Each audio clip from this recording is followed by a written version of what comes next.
What's up guys, thank you so much for watching It's Pathshala. I am Arun. Welcome you all into this video guys. I am here with the today very important video. Board exam के लिए बहुत important video लेकर आया हूँ आप लोगों के लिए. सो कहीं मत जाइए, वीडियो को एंड तक देखिए. नए हैं चैनल पे तो सब्सक्राइब बटन पे प्रेस कीजिए, बेल आइकन को दबाइए ताकि आप लोगों को पता चले जब भी मैं यूट्यूब पे आऊँ. सो बिना वेस्ट किए हुए हम अपना टाइम स्टार्ट करते हैं आज का video. So let's start.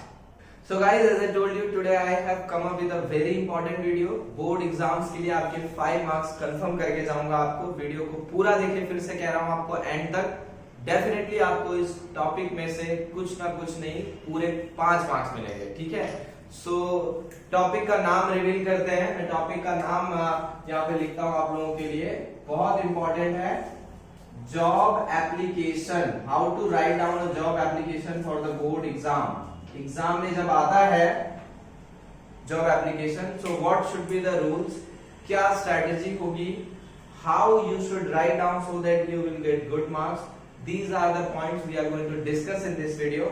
So again I am requesting you, please watch the video till the end, and if you are new to the channel please subscribe it और like button जरूर press कीजिएगा. So चलिए video को continue करते हैं और मैं आपको बताता हूँ क्या होगा आपका फॉर्मूला, क्या स्ट्रेटेजी आप अपनाएंगे जिसकी वजह से आपको इसमें फुल मार्क्स मिले, and what are the mistakes that you generally commit while writing job application in the exam where you lose marks. You can get away with these. Okay, so let's start the video. So now friends, as you can see I have written the topic job application. In job application it is asked for 5 to 7 marks in different boards. अलग अलग board, state boards में ये 5 से 7 marks में पूछा जाता है.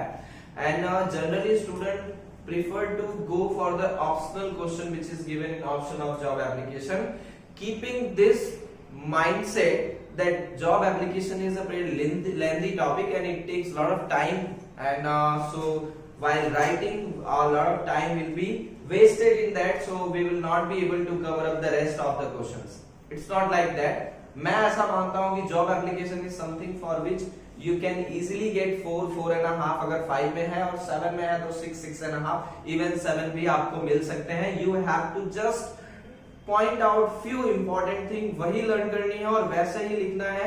Definitely guaranteed 6-7 marks आपको जरूर मिलेंगे, और 5 में से तो 4, 4.5. ठीक है. चलिए मैं आपको बताता हूं कि कौन कौन से पॉइंट्स इसमें ध्यान में रखने हैं और उसे आप कैसे लिखेंगे. Of course example video I have already made it. Link is in the card में है and also at the end screen and in the comment section. You do go and watch it. आप उसे जाइए और देखिए, आपको example के साथ मैंने एक्सप्लेन करके बताया. In this video I will explain you the strategies and how you are going to write. Okay, so first of all we will start with, it is just like a letter. आप एक letter की तरह लिखेंगे तो first at the left hand side you will be writing writer's address. सबसे पहले आप writers का एड्रेस लिखेंगे. ठीक है.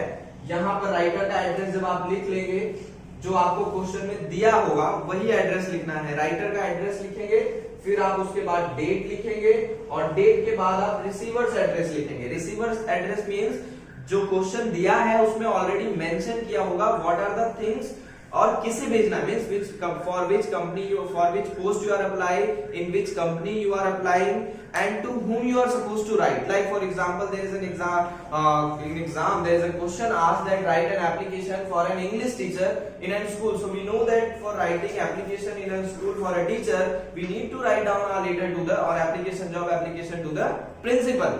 So you will write down to the principal, then school name which must be given in the question. If it is not given, then you have to give your dummy address, and then at the end receivers address के बाद आप खत्म करेंगे. Main आपका जो date लिखेंगे वो, और उसके बाद जब आप उसके बाद लिखेंगे रिस्पेक्टेड सर और मैम, रिस्पेक्टेड सर और ma'am, and then you will write down the subject. उसके बाद आपका सब्जेक्ट होगा, subject which will be written from the question. आपको क्वेश्चन से ही मिलेगा. क्या होगा सब्जेक्ट, मैं आपको बता देता हूं. यहां देखिए, an application for the post of, यहां पर आप एड्रेस लिखेंगे, जिस पोस्ट लिखेंगे जिस पोस्ट के लिए आप अप्लाई कर रहे हैं. So here you will write down the name of the post for which you are applying. For example, if you are writing an application for a maths teacher, so you will write down an application for the post of a maths teacher. This will be common, ये common है, आपको सब में इतना तो लिखना ही है, इतने आप लिखोगे आपके 1 मार्क्स हो जाएंगे। This one, writer's address, receiver's address, date, subject, इतना लिखने के लिए आपको 1 मार्क्स मिल जाएगा। हो गया, इतना 1 मार्क्स का हो गया। उसके बाद आते हैं आपके इंट्रोडक्शन पे। इंट्रोडक्शन आपका कुछ कॉमन है जो आप हर जगह वही, हर एप्लीकेशन में आप वही यूज कर सकते हो, बस कुछ चीजें आपको ध्यान रखनी है जो चेंज करनी है। वो जैसे कि यहां पे लिख दिया गया कि आपने कहीं देखा in response to your advertisement published in, जिस भी न्यूज़पेपर में पब्लिश हुई है वो न्यूज़पेपर का नाम और जिस डेट को आपने देखा है। अब ध्यान रखिए यहां suppose today is 19th Jan, so but obvious है मैं 3 से 4 दिन पहले मैंने उसको देखा होगा, तो यहाँ 15 यानी जो ये डेट है उससे 2-3 दिन बैक डेट में आपको यहाँ लिखना है 15 जनवरी 2020 को मैंने देखा था। And I would like to represent myself, I would like to represent myself as one of the candidate. ये आपका इंट्रोडक्शन हो गया। My personal and educational qualifications are given below, नीचे है। ये आपका इंट्रोडक्शन हो गया, इतना आपका पर्सनल डिटेल तक हुआ। क्या फिर से देखिए, आप यहां लिखेंगे सबसे पहले आपका एड्रेस, आपका मतलब जो लिख रहा है उसका, अलॉन्ग विद द नेम। सबसे पहले ऊपर आपका मिस्टर या मिसेस जो नाम होगा वो नाम आएगा, उसके बाद आपका एड्रेस जो आपको दिया गया है क्वेश्चन में, उसके बाद आप लिखेंगे date, then you will write down receiver's address which will also be given in the question, वहीं से उठाना है आपको। Then you will have to write down respected sir और मैम, उसके बाद सब्जेक्ट जो कि कॉमन है, application for the post of जिसके लिए हो, और फिर ये कॉमन है in response to your advertisement published in Times of India, the Hindu, जहां पे भी आपने देखा हो। अगर आपने ऑनलाइन देखा है तो in response to your advertisement published on your website, school की वेबसाइट पे naukri.com, जहां से भी आपने देखा उसको आप मेंशन करिए, जिस डेट को आपने देखा आप अप्लाई करना चाहते हैं। ये हो गया आपका इंट्रोडक्शन तक, यहां तक आपके 1.5 मार्क्स हो रहे हैं। 1.5 मार्क्स इतने के ही मिल गया और आपने अपनी तरफ से दिमाग लगा के कुछ भी नहीं किया, खाली जो क्वेश्चन में दिया वही चीजें लिख दी है। इसके बाद अब मैं आपको बताता हूं कि इसके बाद आपको क्या करना है। सो आफ्टर इंट्रोडक्शन अब बात आती है educational qualification, sorry personal detail की। एजुकेशनल क्वालिफिकेशन से पहले आप पर्सनल डिटेल लिखेंगे। पर्सनल डिटेल्स बहुत इंपॉर्टेंट है, आप ध्यान रखिए।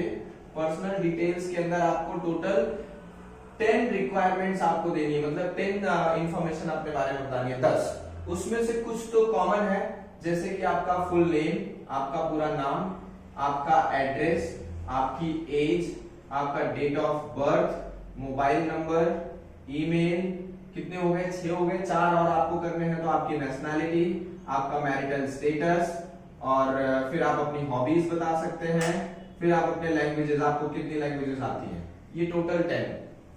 इतनी 10 इंफॉर्मेशन आपको यहाँ पे फिल करके देनी है उन्हें, और यहाँ पे आप ध्यान रखिए स्ट्रेट ही लिखना है सब। सो ये 10 इंफॉर्मेशन हो गई यहां तक पर्सनल डिटेल की। पर्सनल डिटेल के बाद नंबर आता है एजुकेशनल क्वालिफिकेशन का, कि आप एजुकेशनल क्वालिफिकेशन कैसे बताएंगे। बहुत सारे लोग इसको डिस्क्रिप्टिव वे में भी लिखते हैं और बहुत सारे लोग इसको टेबल फॉर्मेट में भी लिखते हैं। मैं आपको सजेस्ट करूंगा तो please write down in table format which is very easy and very less time consuming. बहुत जल्दी आप लिख सकते हैं। उसमें आपको क्या आएगा, आपकी डिग्री, यानी आपका जो आपने डिग्री की है वो किस कॉलेज और यूनिवर्सिटी से की है, वो कॉलेज और यूनिवर्सिटी का नाम, किस ईयर में किया है वो, और आपका रिजल्ट क्या रहा है वो। तो आपने जितनी भी डिग्री की है अकॉर्डिंग टू द पोस्ट, जैसे इंग्लिश टीचर के लिए मैं एक एग्जांपल दूं तो HSC होगा, उसके बाद BA होगा, उसके बाद MA इंग्लिश होगा, and then you will have BA। जिस भी कॉलेज यूनिवर्सिटी से आपने की है वो, जो ईयर है वो, और जो आपका रिजल्ट आया वो। Till here you will complete educational qualification and your 2 mark will be confirmed। यहां तक आपके 2 मार्क्स कंफर्म हो जाते हैं, ठीक है। नथिंग इज देयर, जस्ट खाली एक प्री फाउंड फॉर्मेट है, जो pre made format which you have to just copy और सिर्फ डेटा फिल करते हैं बस। इसके बाद नंबर आता है आपका रेफरेंस का और एक्सपीरियंस का। वो भी बहुत आसानी से है, वो मैं आपको बताता हूं, देखिए कैसे लिखते हैं। So friends, after educational qualification and personal detail, here comes the number of experience, experience का नंबर आता है where you have to explain और to write where you have previously work, आपने पहले कहाँ काम किया है। सो आपका पहली लाइन होगी एज अ और एज एन मैथ्स टीचर और एज एन इंग्लिश टीचर आपने कहाँ काम किया। It's not about teacher only, जिस भी पोस्ट के लिए लिया है उस पोस्ट का यहाँ पर नाम आएगा, ठीक है। उसके बाद जहां पर आपने काम किया, जैसे ये स्कूल का है तो आपने जिस भी स्कूल में काम किया, एबीसी पब्लिक स्कूल, जो भी उसका एड्रेस होगा। सिंस आप यहाँ पे टाइम बताएंगे कि किस टाइम मींस ईयर, किस ईयर से वहां पर आप काम कर रहे हैं, ठीक है। दूसरा नंबर आता है, ये तो हुआ एक्सपीरियंस का। Now you have to give reference. Reference is very easy. One reference is previously work school. Previously work school जहां पे आपने पहले काम किया है उसी के प्रिंसिपल का आप रेफरेंस दे दीजिए, ठीक है। सो मिस्टर जो भी XYZ उनका नाम होगा वो द प्रिंसिपल है। ये स्कूल का नाम यहाँ पे फिर से कॉपी कीजिए, एड्रेस, उनका मोबाइल नंबर लिखिए, ठीक है। दूसरा रेफरेंस मिसेज या मिस्टर या मिस जो होंगे उनका नाम, वो ट्रस्टी, फॉर एग्जांपल मैंने स्कूल का लिया है तो ट्रस्टी, आपको जिस पोस्ट के अकॉर्डिंगली रेफरेंस होना चाहिए। अब टीचर की जॉब के लिए आप डॉक्टर का रेफरेंस नहीं दे सकते, ठीक है। सो उस फील्ड से जुड़े किसी नॉलेजेबल और किसी वेल नोन पर्सन के बारे में बताना है और यहाँ पर भी उनका मोबाइल नंबर देना है, हो गया, ठीक है। तो कितनी चीजें हुई आपकी, personal detail, educational qualification, experience और रेफरेंस। पांचवा नंबर आता है आपका रीजन फॉर चेंज। बहुत सारे लोग इसको लिखते हैं फॉर क्या बोल सकते हो, बेटर फ्यूचर, बहुत सारे लोग लिखते हैं फॉर बेटर प्रॉस्पेक्ट्स, बहुत सारे लोग लिखते हैं for better professional development. All are correct, it's up to you, आप कैसा लिखते हैं। I will suggest you to write down for better professional development because that is a proper reason for leaving a job. दूसरा expected salary, there is lot of confusion on that. Many of you may write keep as per the government norms, but you need to understand this is not a government jobs appointment। ये government job की appointment नहीं लिख रहे हैं, this is a private। so आप private में आप government norms के अकॉर्डिंग तो प्राइवेट में हर जगह आपको सैलरी मिल नहीं सकती। you will have to demand according to the post, like if you are writing for a teacher तो at least a teacher should be getting above 30,000 per month तो minimum आप लिख ही सकते हैं। मैनेजर का है तो 40 to 50, प्रिंसिपल का है तो 70 to 80, तो पर मंथ आपको इतनी सैलरी आपकी डिमांडेड है, एक्सपेक्ट करते हो आप, ठीक है। सो ये हो गए आपके जो मेन कॉलम्स थे, कौन कौन से, personal detail, educational qualification, reference, experience, reason for change, expected salary. These are the only main point for which student generally do not write down this one because they thinks that it take a lot of time. इतनी सारी चीजें लिखने में हमको बहुत time लगेगा, so do not write down this one. इसको ना लिख के हम स्पीच पे चले जाते हैं और we will write down an article, ठीक है, आप वो भी लिखे, I am not saying, but as far as this topic is concern this is very easy to get the marks. इस टॉपिक में मार्क्स लाना बहुत आसान है क्योंकि देखिए सब कुछ बना बनाया है, अपना दिमाग कहीं लगाना नहीं है। आप सिर्फ एक एप्लीकेशन आप लिख लेंगे, उसके बाद बाकी के सब में सिर्फ डिटेल्स चेंज करके भरते चले जाना है, इतना हो गया। लास्ट में आप एक कंक्लूजन मैसेज डालेंगे कि I hope you will consider my application and call me for personal interview. I will assure you that if I would be selected I would be a good find for you. जितना अच्छा लिख सकते हैं, but आप simply इतना तो लिखिए कि I hope you will consider my application and call me for personal interview, इतना आप बताएंगे। फिर आप उसके बाद लिखेंगे thank you and then yours faithfully and then name of the writer, जो आपने यहाँ पे राइटर का नाम एड्रेस में लिखा था वो विच will be in the question, उसका नाम लिखना है। और लास्ट पॉइंट जो इसमें आता है, लास्ट पॉइंट है, मैं यहाँ लिख देता हूँ इसको, एक्सपीरियंस को इरेज करके, after writing this whatever degrees you are having, जो भी डिग्रीज आपके पास है उसका आपको एक ट्रू कॉपी भी अटैच करना पड़ता है, तो वो आता है एनक्लोज्ड में। मतलब इस एप्लीकेशन के साथ और क्या क्या चीजें आप एनक्लोज कर रहे हो, तो वहां पे एक लाइन मेंशन करो, true copies of the following. इन सब चीजों की जो है मैं ट्रू सेल्फ अटेस्टेड कॉपीज लिख भेज रहा हूं। उसमें क्या क्या आएगा, आपका HSC, आपके बैचलर का सर्टिफिकेट, आपके मास्टर का सर्टिफिकेट, और आपने अगर जैसे ये टीचर का था तो टीचर के लिए बीएड का आएगा, और लास्ट में आपका आता है एक्सपीरियंस सर्टिफिकेट। आप ध्यान रखिए इन सब के लिए आप मार्कशीट भी दे सकते हैं, लेकिन एक्सपीरियंस की मार्कशीट नहीं आती है। स्टूडेंट्स जल्दी जल्दी जोश में इसके भी सर्टिफिकेट की जगह मार्कशीट लिख देते हैं, तो एक्सपीरियंस का सर्टिफिकेट आता है, हो गया। If you will write down it properly, I'll definitely guarantee you, you will not take more than 5 to 7 minute, 5 या 7 मिनट से ज्यादा लगने वाला नहीं है।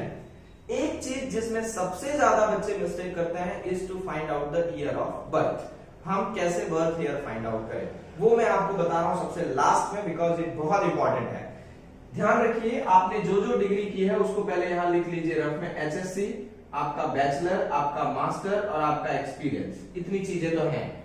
टीचर के लिए है तो आपका बीएड भी आएगा, but I am not talking about only teacher, I am talking about every application which you are going to write down. So 18 for your master 10th plus 3 for your bachelor plus 2 for your master and plus 3 for your experience, but if you are applying for teacher then you will have to add 5 year for your experience। ये आप ध्यान रखिए, बाकी सबके लिए 3 2 3 है, लेकिन masters के लिए सॉरी जब आप किसी टीचर के लिए अप्लाई कर रहे हैं तो वहां 5 ईयर का एक्सपीरियंस है, और बीएड के लिए यहां पर आप 1 ईयर नहीं आप 2 ईयर कंसीडर करेंगे, because now BEd is of 2 year, अब बीएड 2 साल का है। तो इन सबका एडिशन कर लीजिए। 18 तो ऑलरेडी आपके जब किया था आपने एचएससी तो वो 18 हो गए, प्लस 3 आपके 21, प्लस 2 23, प्लस मास्टर के 2 25, प्लस 3 एक्सपीरियंस के 28। अगर 5 साल एक्सपीरियंस ले रहे हैं तो 30, विच मीन्स दैट अगर आज की प्रेजेंट ईयर से मैं 30 माइनस कर दूं तो मुझे मेरा बर्थ ईयर मिल जाएगा, मींस जो अप्लाई कर रहा है। तो जैसे कि 2020 हुआ तो मैं 30 माइनस कर दूंगा तो ये हो जाएगा 1990 which will be my date of birth. तो आप उसको डेट ऑफ बर्थ में मेंशन कर सकते हैं जो आपने पर्सनल डिटेल में लिखी है, जिसको आप स्टार्टिंग में मत लिखिएगा, पहले सारे डिटेल्स निकाल लीजिएगा उसके बाद ईयर लिखिएगा। डेट ऑफ बर्थ में आप करेंगे, फिर इसमें आप 18 जोड़ देंगे तो हो जाएगा ये 2008, जो कि आपका हो जाएगा एचएससी का। एचएससी का 2008 प्लस इसमें 3 जोड़ेंगे तो 2011 हो जाएगा, वो आपका बैचलर का हो जाएगा। प्लस 2 ईयर ऐड करेंगे 2013 तो वो हो जाएगा मास्टर का। प्लस 3 ईयर आप एक्सपीरियंस का करेंगे तो 2016 हो जाएगा आपका एक्सपीरियंस का, और आपने 3 साल का एक्सपीरियंस दिया तो 2020 यहाँ पर हो गया 17 और 3 year. So make sure that आपका ये ईयर मैच करना चाहिए, इसके अलग से 1.5 मार्क्स है। सो ये 1 यहां तक आप लिखेंगे तो ये 2 3 हो गए, इसके हो गए 1 4, और 1 मार्क्स आपका हो जाता है ये ईयर का, मिस्टेक ना करें, हाउ यू आर रिप्रेजेंटिंग। सो ये हुआ आज का हमारा topic application, job application. It comes for 5 marks, in many of the board it also comes for 7 marks. Generally students prefer to go for the optional question which is given in the option of job application, but I always suggest them to go for this one because this is a better choice for getting marks। इसमें marks cut करने के chances नहीं है अगर आप सही से लिखेंगे, और एक पहले से वेल मेड स्ट्रक्चर है, फ्रेम बना हुआ है, आपको सिर्फ फ्रेम लर्न करना है, वही ध्यान देना है, then you will have to copy the data जो आपको क्वेश्चन से मिलने वाला है। एक और चीज जो आपको जॉब एप्लीकेशन में ध्यान रखनी है, जो मुझे लगता है वही एक चीज इंपॉर्टेंट है, और वो है डिग्री, कि किस पोस्ट के लिए कौन सी डिग्री की जरूरत पड़ती है। वो अगर मिस्टेक कर दिया आपने तो आपके मैक्सिमम चांस जाने मार्क्स कटने के चांसेस बढ़ जाते हैं। That's why I will request you people to not definitely learn for the degrees। कुछ फिक्स पोस्ट की ज्यादातर इतनी ज्यादा डिग्रियां नहीं आती, कुछ कॉमन है, क्योंकि मास्टर्स और बैचलर तो जो डिपेंड करता है। अकाउंटेंसी टीचर के लिए आया तो बीए की जगह बीकॉम हो जाएगा, मैथ्स टीचर के लिए आया तो बीकॉम की जगह बीएससी हो जाएगा, एमएससी हो जाएगा, तो वो हमें पता है। इतनी चीजें थोड़ा प्रेजेंस ऑफ माइंड लगाना है, nothing else is there. Definitely if you are going to keep this thing in your mind and make sure that आपके कभी भी, मैं डेफिनेटली गारंटी दे सकता हूं अगर आप इतने लिखेंगे तो मार्क्स कभी नहीं कटेंगे, ठीक है। सो एक एग्जांपल इसका मैंने लिखा हुआ है पर्सनली, और वो वीडियो कार्ड में मैंने रखा है, मैंने पहले बताया, एंड स्क्रीन पे भी है और डिस्क्रिप्शन में भी उसके लिंक दिए हुए मैंने। आप उस वीडियो को जाके देखिए, you will definitely find a helpful video, that one. In this video I am not explaining the whole example because I have already explained. So please go and watch it, and still if you are having any doubt, do write me in the comment section. I'll definitely get back to you. So मिलते हैं next video में एक नए topic के साथ। तब तक के लिए अपना ध्यान रखिए, दोस्तों में मित्रता बनाए रखिए, आसपास साफ सफाई रखिए। Love you, bye bye, take care.